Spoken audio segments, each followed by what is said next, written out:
Nobody tells you that old houses breathe. Not in any poetic sense. I mean, literally. Somewhere beneath the insulation and the plaster and that 20 cost of paint that separate your life from the house's life. There are small voids, hairline fractures, and spaces that never quite sealed. They expand when it's cold.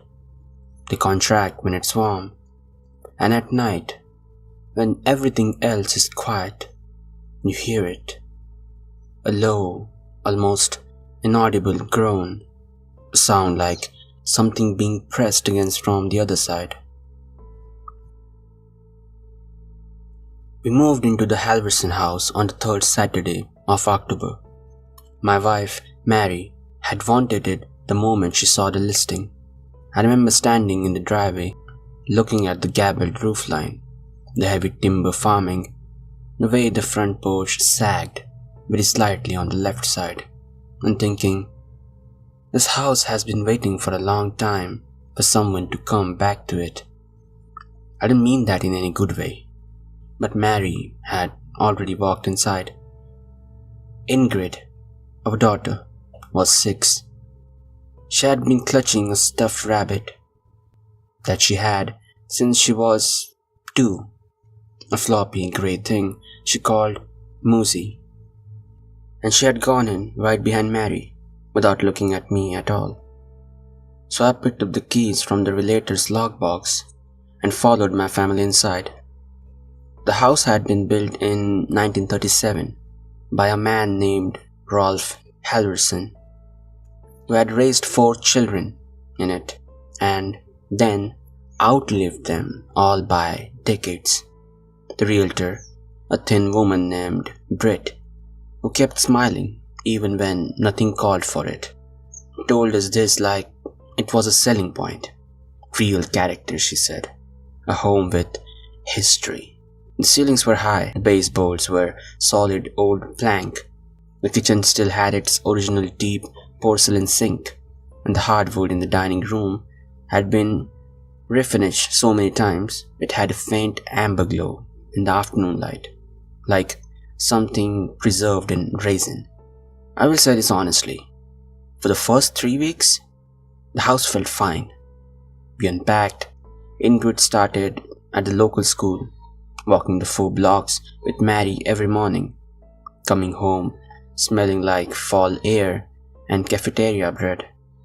I was working from home, then sitting in the upstairs study where someone had left a built-in bookshelf, a full old almanacs, and instruction manuals for appliances that no longer existed. I liked that room. It was quiet. The basement door was off the utility hallway, between the kitchen and the back entrance. We had noticed it on the first walkthrough, but Britt had moved us along before we asked about it. It wasn't unusual for it to be locked, she had said later on the phone when Mara asked. The previous owner was very private about his storage. That wasn't what the door looked like. It was a heavy door, maybe 3 inches thick, with iron hardware that someone had painted over so many times. The latch was almost smooth. Around the frame, on the hallway side, someone had installed 3 separate hasp and staple assemblies at different heights, low, mid, and near the top, each of them padlocked. The padlocks were the kind you didn't buy at a hardware store. They were the kind you bought somewhere that sold industrial equipments, the kind with laminated boron shackles that resisted bolt cutters. Rolf Halverson had been dead for 11 years. He had no surviving family.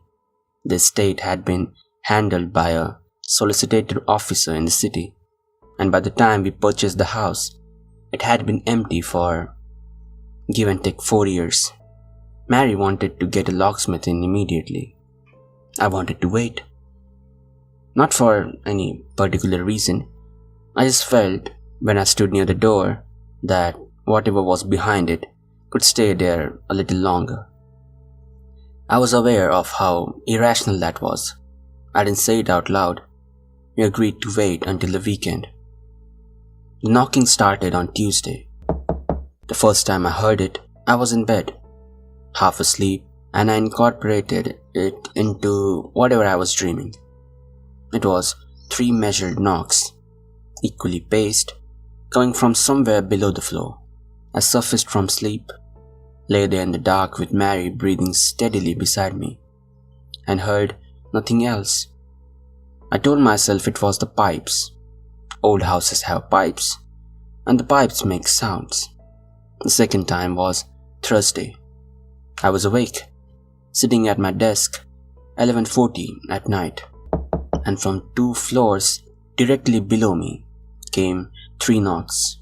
Same rhythm, same pacing, like someone tapping a signal. I went downstairs, stood in the utility hallway with my phone's flashlight pointed at the door, and I listened. The padlocks looked untouched. There was nothing, no sound at all. But the air in that hallway was different, colder than the rest of the house by at least 10 degrees. And there was a smell, very faint, like damp stone and old iron, the kind of smell a root cellar has in late autumn. The smell of soil that had moisture pressed into it for a very long time. I went back to the bed and said nothing about it the next morning. The weekend came. The locksmith was a quiet man named Pierre, who had been doing this for 30 years and didn't ask questions, which I was grateful for. I looked at the 3 padlocks, opened them in about 8 minutes total, then stepped back and waited for me to open the door. Mary was in the kitchen with Ingrid. I had asked them to stay there. The door swung inward. The air that came out was not the root cellar smell I had noticed before. It was colder, drier, and it carried something underneath it. Something that was not quite a smell, but registered somewhere between the senses. A quality of air rather than a content. Like the pressure change before a storm. Like the air that hadn't moved in a very long time, finally moving. The stairs went straight down into the dark. Concrete floor, low ceiling, stone walls on all 3 sides. There was nothing down there. No shelves, no boxes, no old furniture. Nothing that would explain why a man had put 3 industrial padlocks on the door.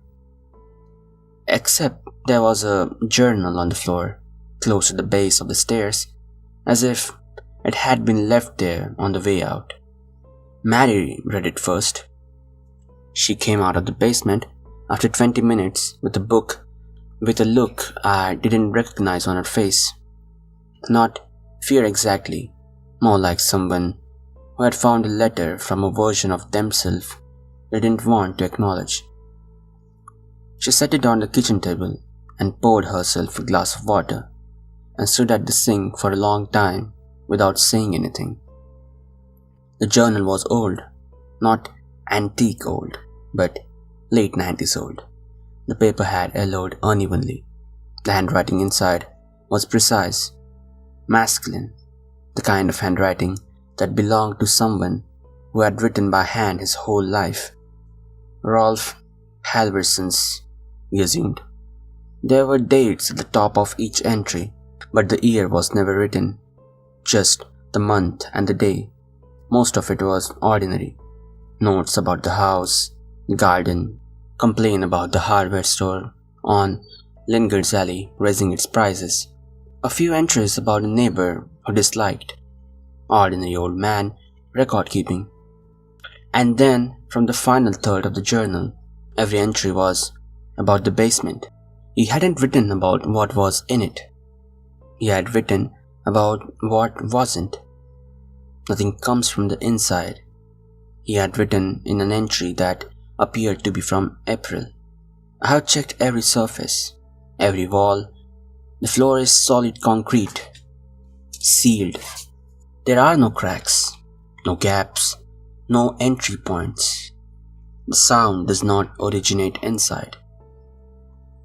A few pages later, it is not asking to be let out. I'm certain of this now. The direction is wrong. The sound is coming from inside the walls. Something is pressing against the outside of the house. I do not know what. I have sealed the door. I have told myself this is enough. And near the very end, in handwriting that was less controlled, letters that leaned at different angles, as if written in bad light or bad feeling.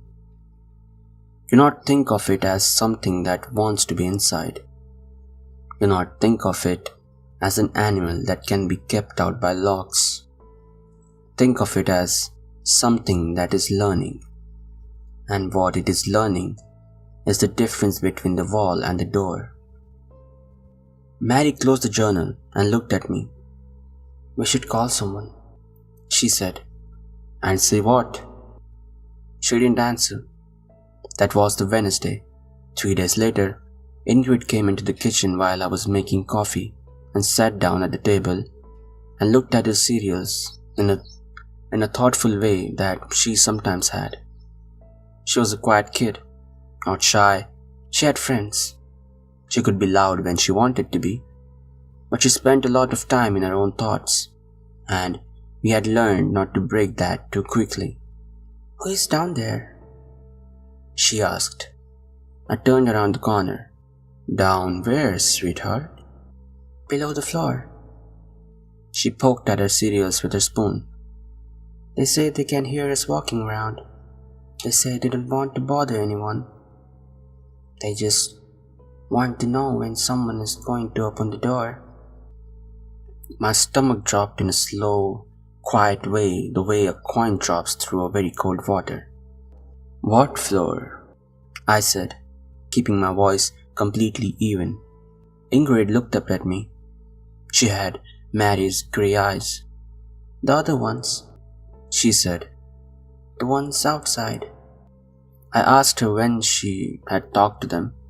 She said at night. Sometimes. She said they didn't talk like talking, more like she just knew what they meant. She said it wasn't scary, they were very polite. She said they kept apologizing for the noise. I told her she should come get me or Mary if she heard them again. She said okay and finished her cereals. That night, I walked the perimeter of the house with a flashlight. Mary thought I was losing it. I thought she might be right. But I walked the whole foundation line, through the wet grass and the leaf mash that had built up against the concrete, and I shone the light on every square foot of interior wall below ground level. On the north side, behind the overgrown private hedge, the foundation blocks were discolored. Not cracked, not broken, discolored. A stain that went from about knee height down to the grass line, about 4 feet deep, as if someone had rested there for a long time. Something that had left an impression in the stone, the way wood leaves an impression in old carpet. The discoloration was in the shape of 2 hands, or something with a similar number of points, raised flat against the outside, fingers spread, the way you put your hands against the window when you are trying to see it. I went back inside. I told myself I would call someone in the morning, a structural surveyor, an exterminator, a priest, I don't know, someone. I told myself I would not go back to sleep until I had made a plan. I fell asleep in my clothes on the couch. I woke up at 2:12 a.m. to absolute silence. There were no knocks that night. That was the thing I noticed first, in a slow and groggy way, that the knocking had stopped. For 11 nights running there had been 3 knocks, somewhere between midnight and 2, and now there was nothing, and the nothing felt worse. I lay there for a moment. Then I got up and walked up to the utility hallway. The basement door was open. Not slightly, not an inch, wide open.